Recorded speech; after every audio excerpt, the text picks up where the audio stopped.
दोस्तों Jayaprakash power ventures limited की बात करें तो पिछले कई दिनों से स्टॉक आपको नीचे जाता हुआ दिखाई देगा। यानी इसमें काफी ज्यादा करेक्शन हो चुका है और अब लोगों को समझ में नहीं आ रहा कि स्टॉक आखिर नीचे क्यों जा रहा है, क्योंकि कंपनी की परफॉर्मेंस तो काफी अच्छी है। कंपनी ने अपने सीमेंट के बिजनेस को बेच के अपने डेट को भी काफी कम किया है, उसके बावजूद इसकी प्राइस नहीं बढ़ पा रही है। तो इसके पीछे जो वजह है उसको जानने की कोशिश करेंगे इस वीडियो के माध्यम से। जल्द ही हमारे सामने क्वार्टर 3 का रिजल्ट आने वाला है। रिजल्ट कैसा रह सकता है, उसके बाद में आगे की क्या संभावना बन सकती है, और यहाँ पे पावर सेक्टर को लेकर एक बड़ी अपडेट है, उसको भी डिस्कस करेंगे और जानने की कोशिश करेंगे क्या इस छोटे से पेनी स्टॉक में हमें इन्वेस्टमेंट करना चाहिए। वैसे अगर आपको ध्यान होगा तो इसी पेनी स्टॉक ने लोगों को बम्पर रिटर्न दिया था कोविड काल में। 50 पैसे का जो स्टॉक था वो 11 तक चला गया था बहुत ही कम समय में, यानी सिर्फ 6-7 महीनों में ही लोगों को जबरदस्त रिटर्न मिला। लेकिन उसके बाद में स्टॉक काफी समय से आप देखें तो नीचे की तरफ है और बाजार इस समय ऊपर की तरफ है, लेकिन ये स्टॉक नीचे है। लेकिन यहाँ पे सिर्फ जयप्रकाश पावर वेंचर्स लिमिटेड की बात नहीं है। आप अगर टाटा पावर को देखेंगे तो वो भी ऊपर के लेवल से काफी नीचे है, यानी 300 का स्टॉक इस समय 200 के आसपास है। तो ये तो आप समझ ही सकते हो कि जो गिरावट जयप्रकाश पावर वेंचर्स लिमिटेड में है वो यहाँ पे टाटा पावर में भी वैसी ही गिरावट है। ये भी 11 का स्टॉक इस समय 7 के आसपास है और वो 300 का स्टॉक अभी 200 के आसपास है। और आप चाहे तो अदानी पावर को देख सकते हो, उसमें भी ऊपर के लेवल से बहुत बड़ी गिरावट ऑलरेडी हो चुकी है। तो ऐसा नहीं है कि सिर्फ जयप्रकाश पावर वेंचर्स लिमिटेड का स्टॉक ही नीचे है, बहुत सारे पावर स्टॉक के शेयर है जो इस समय नीचे है, जो कोल बेस्ड पावर प्लांट के ऊपर काम करते हैं या हाइड्रो पावर प्रोजेक्ट के ऊपर काम करने वाली कंपनियां। लेकिन इनके अंदर एक बहुत बड़ी तेजी का तूफान आने वाला बहुत जल्द, और इसके पीछे वजह क्या है वो भी जानेंगे इस वीडियो के माध्यम से। लेकिन सबसे पहले अगर हम आज के कारोबार को डिस्कस करें तो अभी लगभग 11 बजे के आसपास का टाइम है। स्टॉक आज शुरू हुआ 7.21 पर और कल की क्लोजिंग थी 7.27 की। अब आप देख सकते हो आज का जो लो है वो 7.17 का है और दिन का हाई 7.28 का है। यानी कुछ समय के लिए आपको स्टॉक थोड़ा सा पॉजिटिव होता हुआ दिखाई देगा, लेकिन उसके बाद में फिर से दबाव देखने को मिला और फिलहाल स्टॉक 7.22 के आसपास जहाँ पे 0.69% की गिरावट है। अब इस गिरावट के पीछे वजह है कि निफ्टी एनर्जी में ऑलरेडी गिरावट है, तो पावर सेक्टर के शेयर आज दबाव में है और इस वजह से ये स्टॉक भी थोड़ा सा आपको नीचे जाता हुआ दिखाई देगा। आप ये समझ सकते हो 20 मार्च 2020 को ये 64 के पैसे का स्टॉक था, बहुत ही कम प्राइस का स्टॉक था जो बहुत कम समय में 11 तक चला गया था। लेकिन इसमें अब देख सकते हो कि काफ़ी करेक्शन हो चुका है। पिछले एक साल के हिसाब से देखो स्टॉक 24% डिस्काउंट में मिल रहा है। 9.58 के आसपास प्राइस थी 18 जनवरी 2022 को। और अगर हम इसके 6 मंथ के रिटर्न की बात करें, यहाँ पे आपको 14% का पॉजिटिव रिटर्न देखने को मिलेगा, क्योंकि स्टॉक 6.33 तक चला गया था 18 जुलाई 2022 को। तो उस हिसाब से देखें तो 6 महीने के हिसाब से तो स्टॉक फिर से आपको थोड़ा सा ऊपर जाता हुआ दिखाई देगा। यानी जिसने साल भर पहले निवेश किया उसको लॉस है, लेकिन 6 महीने पहले जिसने इन्वेस्टमेंट किया उसको फिलहाल कोई लॉस नहीं है। 1 मंथ के हिसाब से स्टॉक में फिर से 11% की ऑलरेडी गिरावट हो चुकी है। 8.17 से स्टॉक नीचे आया और आपको पता होगा जब ये डील हुई थी, इनकी सीमेंट ग्रेडिंग का बिजनेस इन्होंने बेचा था, उसके बाद में इसमें कुछ तेजी दी थी, उसके बाद में फिर से स्टॉक थोड़ा थोड़ा करके दबाव में आया। यहाँ पे 5 दिन के हिसाब से भी स्टॉक में 0.28% की गिरावट है। कुल मिला के आप देखें तो अच्छे वॉल्यूम में भी इसमें कामकाज हो रहा है, इसमें खरीदारी भी हो रही है। यहाँ पे गौर करने वाली बात है कि इसमें बड़े फंड हाउस इस समय साइलेंटली बहुत बड़ी खरीदारी करें, जो एक इशारा है कि आने वाले समय यहाँ पे एक तरफा तेजी फिर से बन सकती है। पिछले 1 महीने पहले इसका 7 करोड़ का वॉल्यूम था, 2 करोड़ की डिलीवरी उठाई गई थी। 1 वीक पहले 3 करोड़ का वॉल्यूम था, 95 लाख की डिलीवरी उठाई गई थी। और कल 3 करोड़ का वॉल्यूम था, 90 लाख की डिलीवरी उठाई गई थी। लेकिन आज आप देख सकते हो अभी सुबह 11 बजे के आसपास ही 2 करोड़ का वॉल्यूम हो गया, यानी आज वॉल्यूम बढ़ने की संभावना पूरी है इसमें। अब यहाँ पे जो सबसे बड़ी गुड न्यूज ये है कि सरकार ने इंटर स्टेट ट्रांसमिशन सिस्टम ये चार्ज जो लगाया था, यानी ISTS का जो चार्ज था उसको माफ कर दिया है हाइड्रो पावर प्रोजेक्ट के ऊपर। और इसी वजह से देखें तो इन कंपनियों को आने वाले समय बेनिफिट देखने को मिलेगा। तो ये दिसंबर से ही सरकार ने अनाउंस किया है कि जो चार्ज लगते थे ISTS के उसको हटा दिया गया है। और ये देख सकते हो कि इसका फायदा हमें आने वाले रिजल्ट में देखने को मिलेगा, क्योंकि दिसंबर में डिसीजन लिया गया है। तो ये इसका फायदा हमें Q3 में देखने को नहीं मिलेगा, बल्कि इसका जो फायदा होगा वो Q4 में देखने को मिलेगा, जो भी कंपनियों के प्रॉफिट में बढ़ोतरी होगी। इससे पहले अगर आप देखें तो सोलर एनर्जी और विंड एनर्जी के ऊपर ये जो चार्ज लगता था ISTS का उसको हटा दिया गया था, उसमें माफ किया था। लेकिन अब यहाँ पे हाइड्रो प्रोजेक्ट के लिए भी कर दिया गया है, इसमें ये चार्ज अब नहीं लगेगा। दूसरी तरफ देखें तो जो कोल डिमांड है वो लगातार बढ़ रही है, यानी उसका मतलब यह कि इलेक्ट्रिसिटी जनरेशन ज़्यादा से ज़्यादा हो रहा है और इलेक्ट्रिसिटी कंजम्पशन भी हो रहा है। और इसी वजह से देखें तो जितने कोल बेस्ड पावर प्लांट है उनका भविष्य मुझे काफ़ी उज्जवल दिखाई दे रहा है। अब यहाँ पे JP पावर की बात करें, इसका जो प्लस पॉइंट है, इनके पास ऑलरेडी 2 कोल माइंस है। एक कोल माइंस इनकी बहुत पहले से यानी 2015 से है और एक इन्होंने रिसेंटली अभी 2022 में ही एक्वायर किया MP में, और इस वजह से इनको कोल की शॉर्टेज की कोई प्रॉब्लम नहीं है। और दूसरी तरफ देखें तो कंपनी आने वाले समय कुछ ग्रीन एनर्जी में भी अपने रास्ते तलाश रही है, वहाँ पर भी इन्वेस्टमेंट करने की सोच रही है कंपनी, और कंपनी लगातार अपने डेट को भी कम कर रही है।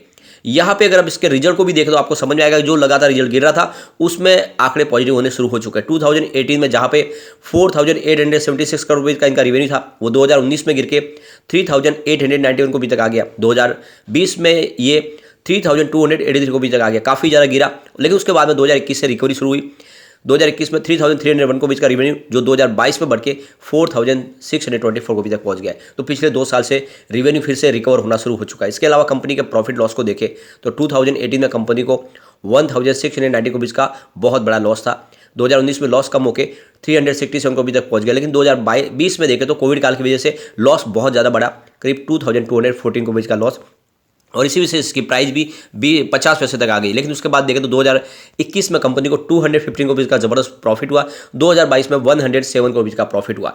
लेकिन अगर आप ये देखें तो रेवेन्यू फिर से बढ़ना शुरू हो चुका है। सितंबर 2021 में जहाँ पे 902 करोड़ रुपये का रेवेन्यू था, वो सितंबर 2022 में बढ़ के 1,385 करोड़ तक पहुंच गया। काफ़ी बढ़ोतरी हुई है रेवेन्यू में। इसके अलावा प्रॉफिट को भी देखें तो सितंबर 2021 में जहाँ पे 1.42 करोड़ बीच का इनको लॉस था, उसकी जगह पे सितंबर 2022 में 75.42 करोड़ बीच का जबरदस्त प्रॉफिट हुआ है। तो ये तो समझ सकते हो कि कंपनी ऑलरेडी लॉस से प्रॉफिट में आई है।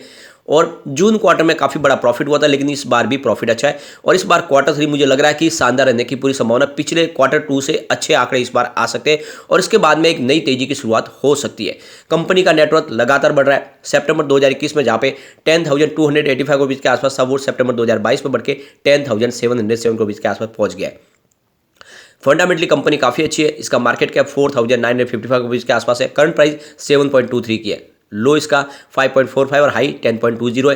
स्टॉक का पी 11.70 का, बुक वैल्यू 15.60 है। तो ये तो आप समझ ही सकते हो कि अपनी बुक वैल्यू से आधी कीमत में मिल रहा है, यानी इसमें बढ़ने की संभावना बहुत ज़्यादा है। इसका आरओसी 7.41% है और आरओई 1.64% है। फेस वैल्यू 10 है। तो आप देख सकते हो कंपनी फंडामेंटली काफ़ी अच्छी लगी है पेनी स्टॉक होने के बावजूद। यहाँ पे एक आंकड़ा जो बहुत ही शानदार है और वो है एफआई की होल्डिंग। एफआई ज़्यादा करके पेनी स्टॉक में निवेश नहीं करते, लेकिन इस पेनी स्टॉक में एफआई ने जम के खरीदारी की है। दिसंबर 2021 में जहाँ पे उनकी 1.02% की होल्डिंग थी, वो मार्च में उन्होंने 1.20% कर ली। जून क्वार्टर में ये 2.83% तक चली गई और सितंबर क्वार्टर में ये 3.38% तक पहुंच गई। दिसंबर क्वार्टर में लगातार बढ़ाते हुए 3.67% तक पहुंचा दिया इन्होंने अपनी होल्डिंग को, और बहुत तेजी से बढ़ रही है। तो ये तो आप समझ सकते हो कि जनरल पब्लिक भले ही इसमें शेयर में इन्वेस्ट न करे, लेकिन एफआई यहाँ पे बहुत जबरदस्त निवेश करे और जितना डिप में मिले वो खरीदारी करे। और इसलिए मुझे लग रहा है कि आने वाले समय स्टॉक में एक जबरदस्त तेजी आ सकती है, वैसी ही जैसी कोविड काल में आई थी। यहाँ पे हमारे डीआई कुछ होल्डिंग उनकी कम होती हुई आपको दिखाई देगी। जहाँ पे दिसंबर 2021 में उनकी 23.28% की होल्डिंग थी, वो फिलहाल 22.22% के आसपास। तो डीआई की होल्डिंग मामूली सी कम होती हुई दिखाई देगी। इसके अलावा जनरल पब्लिक की होल्डिंग आपको देख सकते हो कि 49.68% के आसपास थी दिसंबर 2021 में, जो बढ़ते हुए सितंबर में 50.37% तक पहुंच गए। लेकिन दिसंबर में इतनी होल्डिंग को, यानी जनरल पब्लिक की होल्डिंग आपको कम हुई गई, यानी 50.11% की होल्डिंग फिलहाल जनरल पब्लिक की है। यानी पिछले क्वार्टर के मुकाबले जनरल पब्लिक ने इस बार होल्डिंग को कुछ कम किया है।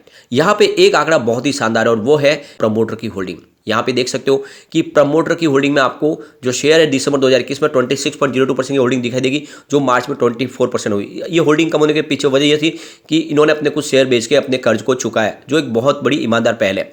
अब यहाँ पे जो आंकड़ा है दिसंबर में वो काफ़ी शानदार है। प्रमोटर होल्डिंग तो 24% है, लेकिन जो इनके गिरवी शेयर थे उनकी जो है अमाउंट कम हो चुकी है, यानी 94.63% शेयर पूरे गिरवे रखे हुए थे, अब वो घट के 79.20% पे आ गए। यानी प्रमोटर ने अपने गिरवी शेयरों को छुड़ाया दिसंबर में। ये बहुत बड़ा पॉजिटिव ट्रिगर है। इसका मतलब प्रमोटर अपनी कंपनी पे आने वाले समय पकड़ मजबूत करेंगे और ये स्टॉक डेफिनेटली एक बड़ा मल्टीबैगर बन सकता है, क्योंकि नीति आयोग की रिपोर्ट कहती है कि 2030 तक कोल डिमांड पीक पर होगी। तो ऐसे में इसका कारोबार रुकने की संभावना नहीं है। इसके अलावा अगर आप इसके पिछले 10 साल की परफॉर्मेंस देखें तो इस समय सबसे शानदार आपको आंकड़े दिखाई देंगे। 10 ईयर के हिसाब से इसका सेल्स 11% पॉजिटिव है और 3 ईयर के हिसाब से 6% पॉजिटिव है, लेकिन इस TTM 60% पॉजिटिव है। तो सेल्स पिछले 10 साल में सबसे शानदार है। प्रॉफिट ग्रोथ की बात करें तो 10 ईयर के हिसाब से -12% है, 5 ईयर के हिसाब से 16% पॉजिटिव है, 3 ईयर के हिसाब से 31% पॉजिटिव है, लेकिन इस TTM 274% पॉजिटिव है। तो सेल्स और प्रॉफिट में काफ़ी शानदार इजाफा है। तो ये जो सारी बातें देखने के बाद ये समझ में आ रही है बात कि भले इसकी प्राइस नीचे हो, लेकिन फंडामेंटली कंपनी काफ़ी अच्छी है। प्रमोटर अपनी स्थिति मजबूत कर रहे हैं, वो अपने गिरवी शेयरों को छुड़ा रहे हैं और पिछले 10 साल में सबसे शानदार कंपनी ने प्रदर्शन किया है। और जिस तरह से कोल डिमांड बढ़ रही है, इलेक्ट्रिसिटी जनरेशन ज़्यादा हो रहा है, तो ये जो सारी बातें साबित कर रही है कि ये स्टॉक मल्टीबैगर बनेगा, क्योंकि एफआई यहाँ पे जम के खरीदारी करे। पिछले 1 साल से हम देख रहे हैं कि लगातार हर क्वार्टर में उनकी होल्डिंग बढ़ रही है, कहीं पर भी उनकी होल्डिंग कम होती हुई हमें नहीं दिखाई दे रही है। तो ऐसे पे आपको बिना डरे जेपी पावर में निवेश जरूर करना चाहिए, और कम से कम अभी निवेश ना करें तो क्वार्टर 3 का इंतजार करें। एक बार क्वार्टर 3 का रिजल्ट आ जाएगा, उसके बाद मुझे लग रहा है इसमें जबरदस्त तेजी का दौर शुरू हो सकता है। तो नजरिया लॉन्ग टर्म का लेके इस स्टॉक में इन्वेस्टमेंट जरूर करें। ये स्टॉक डेफिनेटली एक बड़ा मल्टीबैगर साबित हो सकता है। मुझे लग रहा है आने वाले 3 साल में ये 3 डिजिट में भी जा सकता है। लेकिन फ्रेंड, कोई भी इन्वेस्टमेंट करने से पहले अपने फाइनेंशियल एडवाइजर से बारे में ले ले या अपना खुद का रिसर्च करें, क्योंकि मैंने वीडियो आपके एजुकेशनल पर्पज के लिए ही बनाया। वीडियो पसंद आए तो लाइक से जरूर कीजिए और चैनल को सब्सक्राइब कर दीजिए। Thank you friend.